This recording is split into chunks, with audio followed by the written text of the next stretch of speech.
আল্লাহর নবীজির একজন কন্যা ছিল, তার নাম হলো ফাতেমা রাদিয়াল্লাহু তাআলা আনহা। ফাতেমার সাথে হযরত আলীর ঘরে বিয়ে হয়ে গিয়েছিল। হযরত আলীর কোনো টাকা পয়সা ছিল না, বাড়ি গাড়ি ছিল না, কিন্তু হযরত আলীর কাছে আল্লাহর নবী বিয়ে দিয়েছেন ঈমান আর আমল দেখে। কথা বলেন ঠিক কিনা?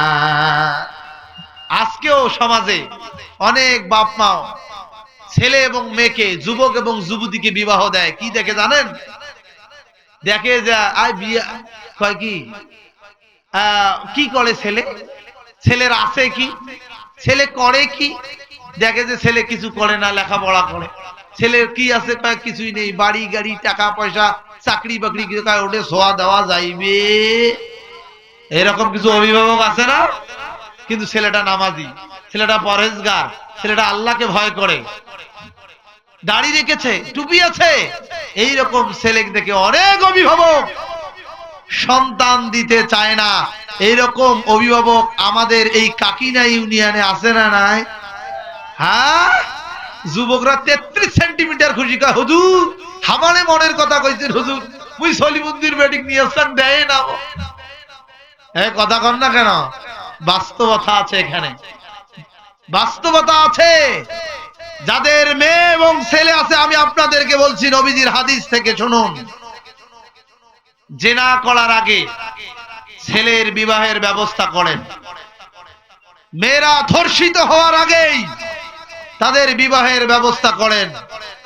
রেজেকের মালিক আপনি, আমি নই। রেজেকের মালিক কে? আরো আসতে বলেন কে?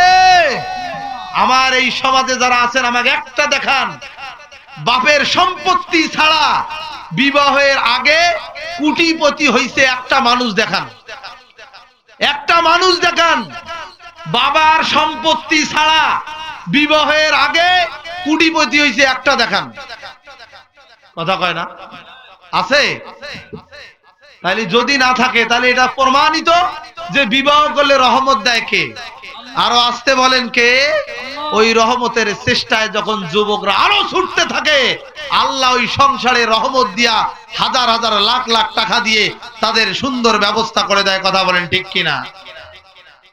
কিন্তু দুঃখের বিষয় সত্য যে ওই পিতা মাতায় আবার যে বিয়ে করছে সংসারে কিছুই ছিল না, আজ অনেক কিছু আছে, ওই পিতা মাতায় আবার হ্যাঁ বেকার একটা ছেলে এ মেয়ে দিয়ে কি হইবে।